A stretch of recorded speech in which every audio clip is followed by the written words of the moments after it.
بسم اللہ الرحمن الرحیم الحمد للہ رب العالمین والصلاة والسلام علی رسولہ الکریم اما بعد اعوذ باللہ من الشیطان الرجیم۔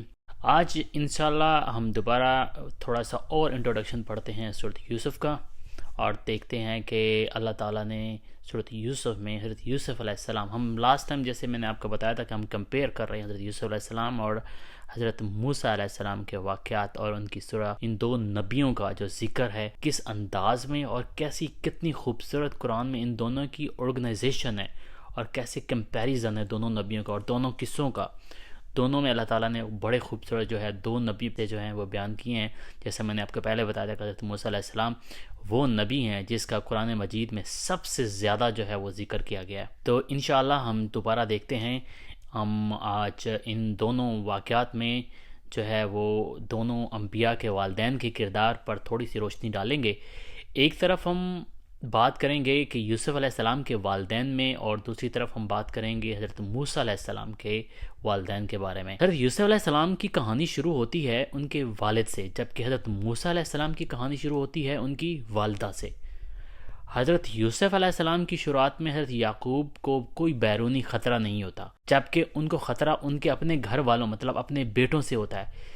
اسی لیے انہوں نے حضرت یوسف علیہ السلام کو منع کیا تھا کہ جب ان کو خواب آیا تھا تو اس خواب کا ذکر اپنے بھائیوں کے ساتھ مت کرنا۔ اس کے برعکس حضرت موسیٰ علیہ السلام کی والدہ کو اندرونی کوئی خطرہ نہیں ہوتا، جبکہ ان کے گھر میں کوئی خطرہ ہو بلکہ انہیں بیرونی خطرہ ہوتا ہے کہ فرعون نے ہر جو نوزائیدہ بچے کے قتل کا حکم عام کر دیا تھا، اس لیے ان کو زیادہ سے زیادہ خطرہ جو تھا وہ بیرونی تھا۔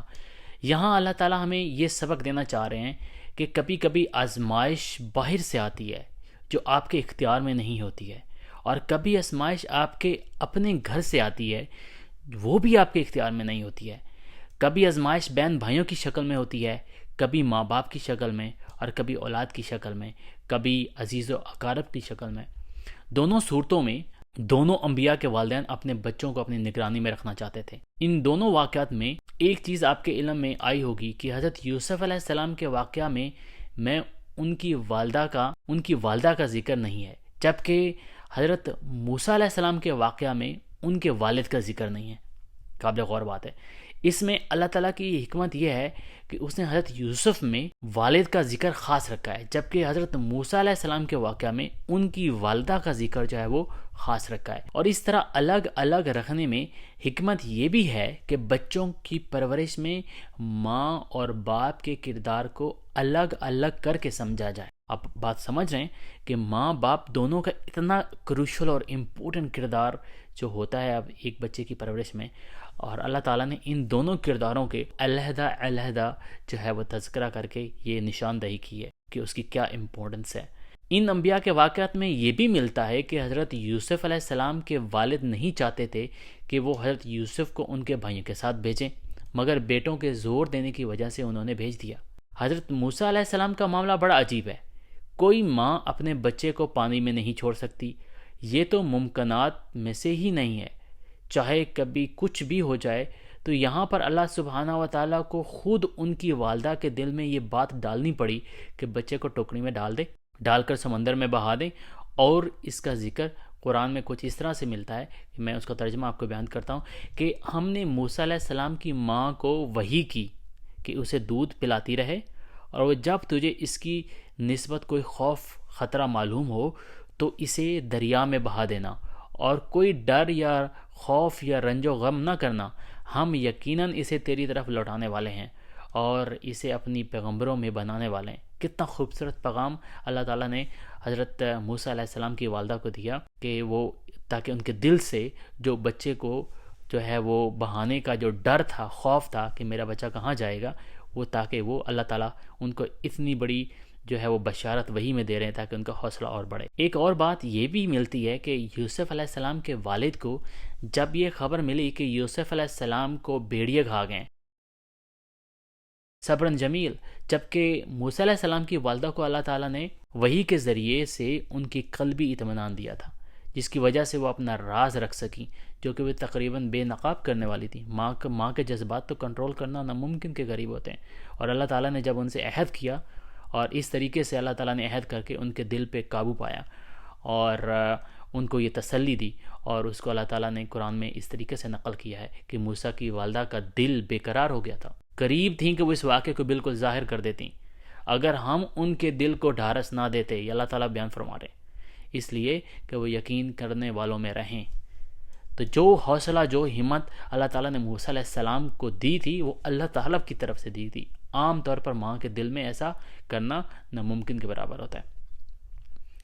اور موسیٰ علیہ السلام کی والدہ میں اتنی ہمت آنے کی وجہ بھی یہی تھی کہ اللہ تعالیٰ نے ان کو یہ کہہ دیا تھا کہ ہم موسیٰ علیہ السلام کو آپ کی طرف لوٹا دیں گے، جبکہ یوسف علیہ السلام کے معاملے میں یعقوب علیہ السلام کو کوئی وحی نہیں آئی گئی تھی، جبکہ وہ نبی تھے۔ حالانکہ موسیٰ علیہ السلام کی والدہ نبی نہیں تھی اور یعقوب علیہ السلام نبی ہیں، اور موسیٰ علیہ السلام کی والدہ وحی کے ذریعے بتایا کہ وہ موسیٰ تمہارے پاس لوٹا دیں گے۔ ہونا تو یہ چاہیے تھا کہ حضرت یعقوب علیہ السلام کو حضرت یوسف علیہ السلام کے لوٹنے کی خبر ملتی اور حضرت موسیٰ علیہ السلام کی خبر نہ دی جاتی، جبکہ ہوا اس کے الٹ۔ یعقوب علیہ السلام کو نبی ہونے کے باوجود خبر نہیں دی گئی، جبکہ موسیٰ علیہ السلام کی والدہ جو کہ ایک عام اللہ کی بندی تھیں، ان کو وحی سے بتایا گیا۔ تو یہ صرف اللہ ہی کی مرضی ہوتی ہے کہ وہ جس کے دل میں بات ڈال دے۔ اللہ چاہے تو شہد کی مکھی کو بھی وحی کر سکتے ہیں، اور جس کا ذکر اللہ تعالیٰ نے قرآن میں بھی کچھ اس طرح سے فرمایا ہے کہ آپ کے رب شہد کی مکھی کے دل میں یہ بات ڈال دی۔ اس طرح اللہ تعالیٰ ایک مومن کے دل میں بات ڈال سکتے ہیں، اور اسی طریقہ اسی اطمینان قلب کو اللہ تعالیٰ روک بھی لیتے ہیں، اسی اطمینان قلب کو اللہ تعالیٰ روک بھی لیتے ہیں، چاہے کہ وہ نبی ہوں۔ اور اگر آپ صبر دیکھنا چاہیں، صبر کی مثال دیکھنا چاہیں تو یعقوب علیہ السلام کا دیکھیے۔ اور دلچسپ بات یہ کہ حضرت یعقوب علیہ السلام کو جب اپنے بیٹے کی موت کے پتہ چلا تو وہ اتنا روئے کہ ان کی آنکھوں کی بینائی چلے گی، جس کا قرآن میں کچھ اس طرح سے ذکر ہے کہ وہ اتنا زیادہ رہے، ان کی آنکھیں بوجہ رنج و غم کے سفید ہو چکی تھیں۔ دوسری طرف حضرت موسیٰ علیہ السلام کی والدہ تھیں، جو کہ کچھ ہی دیر بعد موسیٰ علیہ السلام کو دودھ پلانے کی غرض سے فرعون کے محل میں گئیں، اور اس کا بھی ذکر قرآن میں ہے تاکہ اس کی آنکھیں ٹھنڈی رہیں اور آزردہ خاطر نہ ہوں۔ سبحان اللہ۔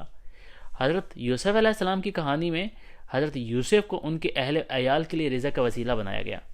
حضرت موسیٰ علیہ السلام کے معاملے میں ان کی والدہ کو ان کے رزق کا وسیلہ بنی۔ تو اس کا مطلب یہ ہوا کہ کبھی کبھی والدین کسی کا وسیلہ بنتے ہیں، اور کبھی کبھی اولاد جو ہوتی ہے وہ رزق کا وسیلہ بنتی ہے۔ جبکہ جب حضرت یوسف علیہ السلام کو کنویں میں ڈالا گیا تو اللہ تعالیٰ نے وحی کی کہ ایک دن تم اپنے بھائیوں کو یہ بتاؤ گے کہ تم نے میرے ساتھ کیا کیا۔ بتانا مقصود یہ تھا کہ تمہارا پھر سے اتحاد ہوگا۔ جبکہ دوسری طرف موسیٰ علیہ السلام کی والدہ کو وحی کی گئی کہ آپ کو آپ کے بچے سے ملا دیا جائے گا۔ ایک طرف بچے کو وحی کی گئی والدین سے ملانے کی، اور دوسری طرف والدہ کو وحی کی گئی بچے سے ملانے کی۔ سبحان اللہ، کمپیریزن کیا اللہ تعالیٰ نے خوبصورتی سے جو ہے ان کو بیان فرمایا ہے۔ اس میں حضرت موسیٰ، اب ہم آپ کو ایک اور اینگل سے دیکھتے ہیں۔ اس میں حضرت موسیٰ اور حضرت یوسف کے بہن بھائیوں کا موازنہ ہے۔ حضرت موسیٰ کی ایک بہن اور ایک بھائی ہے، وہی بہن جس نے حضرت موسیٰ علیہ السلام کے محل میں پہنچ جانے تک ان کا پیچھا کیا اور محل کے باہر پھر انتظار کرتی رہیں، یہاں تک کہ ملکہ کے کارندے کسی دودھ پلانے والے کی تلاش میں باہر نکلے۔ اللہ تعالیٰ کے منصوبے کے مطابق حضرت موسیٰ نے کسی کا بھی دودھ پینے سے انکار کر دیا تھا، جبکہ بھوک سے نہ مر جانے کے ڈر سے، اس لیے کہ ملکہ نے اپنے کرندے جو ہر طرف دوڑا رکھے تھے، کیونکہ ایسی عورت کو لے کر آؤ جو ان کو دیکھ بھال کر سکیں، ان کو دودھ پلا سکیں۔ یہاں حضرت موسیٰ علیہ السلام کی بہن محل کے باہر ان کا انتظار کر رہی تھی، اور یہ حضرت موسیٰ کی کہانی میں اس طریقے سے حضرت موسیٰ کی بہن اور حضرت یوسف کے بھائیوں میں سیکھنے والوں کے لیے ایک بہت بڑی نشانی ہے، اور اللہ تعالیٰ خود ان کی اہمیت پر زیادہ زور دیتے ہیں، اس لیے ان کے موازنے کی اہمیت دینا بہت ضروری ہے۔ ہم پہلا موازنہ دیکھتے ہیں کیسے۔ حضرت یوسف اور حضرت موسیٰ بہن بھائیوں میں پہلا موازنہ کچھ اس طرح سے ہے کہ حضرت موسیٰ کی بہن ان کو گھر سے بچانے کے لیے نکلتی ہیں۔ جب تک حضرت موسیٰ محل کے اندر نہیں چلے جاتے وہ ان کا پیچھا کرتی رہتی ہیں، اور محل میں جانے کے بعد پھر وہ باہر انتظار کرتی ہیں۔ جب حضرت یوسف علیہ السلام اور ان سے بھائی چھٹکارا پانے کے لیے گھر سے نکلتے ہیں، اور شیطان ان کے نفسوں کے لیے یہ کام آسان کر دیتا ہے، اور انہیں مختلف طویلیں خود وہ اس طرح سے مطمئن ہو کر گھڑتے ہیں، جبکہ حضرت موسیٰ علیہ السلام کی بہن اپنے بھائی کو اکیلا نہیں چھوڑتی، جبکہ حضرت یوسف کے بھائی اپنے بھائی کو کنویں میں اکیلا پھینک کر آتے ہیں۔ حضرت یوسف کے بھائی جدائی کا باعث بنے، جبکہ حضرت موسیٰ کی بہن اپنے خاندان سے دوبارہ ملاپ کا باعث بنتی ہیں۔ اسی طرح بعض اوقات اپنے خاندان کے لیے قوت بننا اور بعض اوقات آپ کے لیے اللہ تعالیٰ کی طرف سے ایک آزمائش ہوتی ہے۔ بہن نے اپنی ماں کا یقین قائم رکھا اور جان داؤ پر لگا کر حضرت موسیٰ کی حفاظت کی، لیکن حضرت یوسف کے بھائیوں نے اپنے باپ کو ان کی حفاظت کی یقین دہانی کروانے کے باوجود اعتماد توڑا۔ بھائیوں نے خود سے من گڑت کہانی بنائی، اپنے باپ کو سنائی کہ ایک بھیڑیا یوسف علیہ السلام کو کھا گیا اور ان کی قمیض پر کسی جانور کا خون لگا کر لے آئے، اور دوسری طرف حضرت موسیٰ کی بہن کی حکمت کا پتہ چلتا ہے کہ جب اس نے کہا کہ میں ایک ایسے خاندان کو جانتی ہوں جو اس کے لیے خیر خواہ ثابت ہوں گے، مگر جھوٹ نہیں بولا۔ اس نے کچھ باتیں چھپا لیں جیسے کہ یہ میرا بھائی ہے، لیکن جتنا بولا وہ سچ بولا۔ حضرت یوسف کے بھائیوں نے بھی بولا مگر اس لیے کہ خیر خواہ ثابت ہوں گے، لیکن وہ واپس آ کر انہوں نے اپنے باپ کو پہلے یقین دلایا کہ وہ حضرت یوسف علیہ السلام کے لیے خیر خواہ ثابت ہوں گے، لیکن واپس آ کر انہوں نے اپنے باپ کو جھوٹی کہانی سنا دی، جبکہ حضرت یعقوب حقیقت میں جھوٹ اور سچائی کو اچھی طرح جانتے تھے کہ ان کے بیٹے جو ہیں وہ جھوٹ بول رہے ہیں۔ حضرت موسیٰ کی ماں جب ان کی بہن کو چند مبہم الفاظ میں حضرت موسیٰ کے پیچھے جانے کا حکم دیا تو بہن معاملے کی سنگینی اور نزاکت کو سمجھتے ہوئے ماں سے بحث نہیں کی اور یہاں بھی حکمت سے کام لیتے ہوئے معاملے کو خود سنبھال لیا، جبکہ دوسری طرف حضرت یوسف علیہ السلام کے بھائیوں نے ان کو اپنے ساتھ لے جانے کے لیے اپنے باپ سے تکرار کیا، بحث کی، کیونکہ وہ حضرت یعقوب ان کے ساتھ بھیجنے کے لیے تیار نہیں تھے۔ فرعون کو کوئی اندازہ نہیں تھا کہ وہ جس کو اپنی سرپرستی میں لے رہے ہیں وہ اس کی سلطنت کو تباہ کر دے گا۔ دوسری طرف حضرت موسیٰ کے بھائیوں کو بھی یہ اندازہ نہیں تھا کہ وہ جس کو تنہا چھوڑ کر آ رہے ہیں وہ کل کو مصر کا وزیر خزانہ بن جائے گا۔ یہاں سے پتہ چلتا ہے کہ اللہ تعالیٰ کی تدبیر سب پر حاوی ہوتی ہے۔ اللہ کی مدد ہمیشہ معصوم اور کمزور لوگوں کے ساتھ رہتی ہے۔ حضرت یوسف علیہ السلام کے بھائی جب اپنے چھوٹے بھائی بنیامین کو چھڑوانے کے لیے دوبارہ مصر جا رہے ہیں تو ان کے والد ان کے شہر میں داخل ہوتے وقت احتیاط کا مظاہرہ کرنے کے لیے ان کو نصیحت کرتے ہیں۔ دوسری طرف حضرت موسیٰ علیہ السلام کی بہن کو ان کی والدہ نے کسی قسم کی احتیاط کا مظاہرہ کرنے کے لیے نہیں کہا، بلکہ چند الفاظ میں اس کے پیچھے جانے کا کہا، لیکن پھر بھی اس نے خود کو کسی پر ظاہر نہیں کیا۔ کتنا خوبصورت دونوں چیپٹرز میں دونوں نبیوں کا اور رشتہ داروں کا موازنہ اللہ تعالیٰ نے قرآن میں فرمایا ہے۔ حضرت یوسف کا دل اپنے بھائیوں کی طرف سے دکھا تھا۔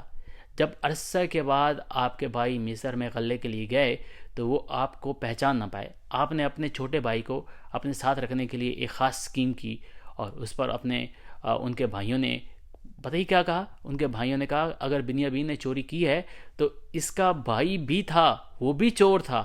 تو حضرت یوسف علیہ السلام کا مزید دل جو ہے وہ دکھتا ہے اور وہ اداس ہو جاتے ہیں، اور وہ اب بھی ان کے بارے میں وہ یہ سوچتے ہیں کہ میرے بھائیوں کے دل میں اب بھی میرے بارے میں برا خیال ہے۔ جبکہ دوسری طرف حضرت موسیٰ علیہ السلام کے دل میں اپنے بھائی ہارون کے لیے اتنی اچھے جذبات ہیں کہ وہ اپنے آپ کو نبوت کے لیے دعا کرتے ہیں اللہ تعالیٰ سے کہ میرے بھائی کو جو ہے وہ نبی چن لیا جائے۔ دوسرا موازنہ حضرت موسیٰ اور حضرت یوسف کے سفر کا ہے۔ پہلے ہم نے حضرت ان کے رشتوں کا دیکھا، اب ہم ان کے سفر کا دیکھتے ہیں۔ سفر میں کیا ہوتا ہے؟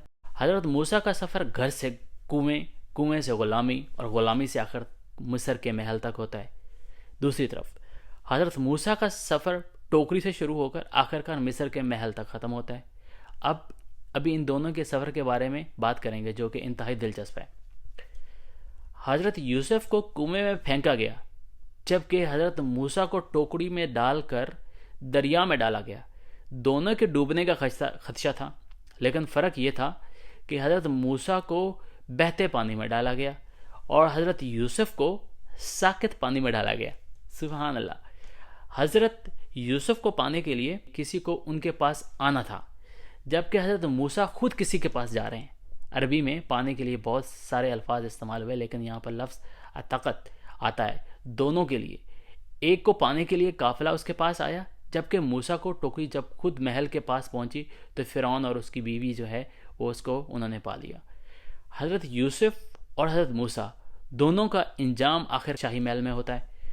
حضرت یوسف کو عزیز مصر اپنی سرپرستی میں لیتا ہے، جبکہ حضرت موسیٰ کو فرعون کی بیوی اپنی سرپرستی میں لیتی ہے۔ دونوں شادی شدہ ہیں، اور ادھر سے عزیز مصر دونوں شادی شدہ ہیں، لیکن ایک طرف مرد ہے اور دوسری طرف ایک عورت ہے۔ عزیز مصر حضرت یوسف کو خریدتا ہے اور گھر تک لاتے ہوئے اسے احساس ہوتا ہے کہ یہ ایک بچہ خاص ہے۔ گھر پہنچ کر وہ اپنی بیوی کو ہدایت دیتا ہے کہ اسے عزت سے رکھو، شاید ہم اسے اپنا بچہ بنا لیں، لیکن خریدا بطور غلام ہوتا ہے۔ اب دوسری طرف فرعون کی بیوی حکم دینے کی پوزیشن میں نہیں ہوتی، فرعون سے اس بچے کو پاس رکھنے کی درخواست کرتی ہے کہ شاید ہم اسے اپنا بیٹا بنا لیں یا اس سے کچھ فائدہ اٹھائیں یا اسے فیوچر میں اپنا غلام بنا لیں۔ حضرت یوسف کی کہانی میں برا کردار عزیز مصر کی بیوی ہے، حضرت موسیٰ کی کہانی میں برا کردار فرعون ہے۔ دونوں مفسدوں کو دو ایک جیسے اختیارات دیے۔ قرآن میں ان دونوں کے لیے ایک جیسے الفاظ آتے ہیں کہ بچہ ہمیں فائدہ دے گا بطور غلام یا اسے اپنی اولاد بنا کر۔ عزیز مصر صرف حضرت یوسف سے متاثر تھا اور امید تھی کہ وہ اس کو اپنا بیٹا بنا لیں گے، جبکہ دوسری طرف فرعون بنی اسرائیل کے سخت خلاف تھا اور ان کو قتل کروا رہا تھا، ان کے بچوں کو قتل کروا رہا تھا۔ تو امید تھی کہ یہ اس کو اپنا غلام بنائے گا، لیکن حقیقت میں اس کے بالکل خلاف فیصلہ کر لیا گیا۔ حضرت یوسف کو غلام بنا لیا گیا، حالانکہ عزیز مصر کیا کہہ رہا تھا اس کے فیوچر میں بچہ بنائیں گے، اپنا اولاد بنائیں گے، جبکہ دوسری طرف جو فرعون تھا وہ بنی اسرائیل کو اس لیے بچہ پالا کہ بعد میں اس کے غلام بنائے گئے، مگر بعد میں فرعون نے اسے اپنا بیٹا بنا لیا۔ عزیز مصر کی بیوی کے دل میں حضرت یوسف کے لیے محبت تھی، لیکن اس کے پیچھے نیت بری تھی۔ دوسری طرف اللہ تعالیٰ نے فرعون کے دل میں بھی حضرت موسیٰ کے لیے محبت ڈالی تھی، لیکن چونکہ وہ خدا کی طرف سے ڈالی گئی تھی اس لیے بنی اسرائیلیوں سے سخت نفرت کرنے کے باوجود بھی اس کی محبت حضرت موسیٰ کے لیے خاص اور شفاف رہی، وہ اس کو قتل نہ کر سکے۔ حضرت یوسف کو عزیز مصر کی بیوی کی ناجائز محبت کی وجہ سے جیل میں ڈالنے کی دھمکی دی گئی۔ دوسری طرف حضرت موسیٰ کو فرعون کی خالص محبت کے باوجود جیل میں ڈالے جانے کی دھمکی دی گئی۔ مطلب ایک پر الزام لگا کر اور دوسرا اتنی محبت ہونے کے باوجود بھی اس کو جیل میں ڈالا دیا۔ حضرت یوسف کو اللہ تعالیٰ کی نافرمانی کرنے کا کہا گیا، جبکہ حضرت موسیٰ کو دل سے خدا کو نکالنے کا کہا گیا۔ ایک کا تعلق عمل سے ہے اور ایک کا تعلق دل سے، اور آپ جانتے ہیں کہ ایمان کا تعلق دل اور عمل دونوں سے ہے۔ اگر آپ دل سے اللہ کو قبول کرتے ہیں اور اللہ پہ یقین کرتے ہیں اور اللہ پہ ایمان لے کر آتے ہیں اور اللہ پر بھروسہ کرتے ہیں اور عمل نہیں کرتے تو اس کا کوئی فائدہ نہیں ہے۔ اور اگر آپ جو ہے وہ عمل کرتے ہیں اور دل سے نہیں کرتے ہیں، دل سے اللہ کو ایک نہیں مانتے، اللہ سے محبت نہیں کرتے، تو اس کا بھی کوئی فائدہ نہیں ہے۔ تو ایمان کا تعلق دل اور عمل دونوں سے ہے۔ نماز کے لیے بھی قرآن میں ایک جگہ ایمان کا لفظ آیا ہے۔ تو یہ ایک ایسے سکے کے دو رخ ہیں۔ اس طرح بعض اوقات آپ کے معاشرے میں بھی اسی طرح کی مثالیں سامنے آتی ہیں۔ آپ کے چاہنے والے آپ کو اس دین پر جمے رہنے کی وجہ سے دھمکیاں دیتے ہیں، وہ اپنی محبت کو وجہ بنا کر آپ کو ایموشنل بلیک میل کرتے ہیں۔ آپ کو یہاں پر یوسف یا موسیٰ بننے کی ضرورت ہوتی ہے۔ بعض اوقات ان کی دھمکی سچ ثابت ہوتی ہے، وہ واقعی آپ کو سزا دیتے ہیں، جس طرح حضرت یوسف کو جیل میں ڈال دیا گیا، اور بعض اوقات دھمکی کر ثابت نہیں ہوتی، جس طرح حضرت موسیٰ علیہ السلام کے معاملے میں ہوا۔ حضرت یوسف نے بغیر کسی روحانی استاد کی پرورش پائی، اور انہوں نے ایک مصری محل میں وقت گزارا جہاں کا ماحول مکمل طور پر غیر اسلامی ہے، اور وہ وہاں ایک ملازم کے طور پر ہیں۔ دوسری طرح جانب پیدائش سے ہی حضرت موسیٰ کی دو روحانی پیشوا تھے۔ ایک تو ان کی والدہ تھیں جو اللہ کی نیک بندی تھیں جنہوں نے ان کو پیدا کیا تھا، اور دوسری طرف حضرت آسیہ علیہ السلام، دونوں ہی پختہ ایمان والیاں، اور دونوں ہی حضرت موسیٰ کی پرورش کر رہی ہیں۔ جب حضرت موسیٰ علیہ السلام مصر سے جا رہے تھے تو انہوں نے کہا کہ اے اللہ مجھے ان برے لوگوں سے نجات دے، اور سورۃ تحریم میں فرعون کی بیوی حضرت آسیہ بھی دعا مانگتی ہے کہ مجھے فرعون سے نجات دلا دے، تو انہوں نے بالکل وہی دعا مانگی جو حضرت موسیٰ علیہ السلام نے مانگی تھی۔ تو مطلب یہ کہ انہوں نے یہ دعا حضرت آسیہ علیہ السلام سے سیکھی تھی۔ آگے ایسے ہی اگلی ایپیسوڈ میں کنٹینیو رکھیں گے۔ جزاکم اللہ خیر۔ السلام علیکم ورحمۃ اللہ وبرکاتہ۔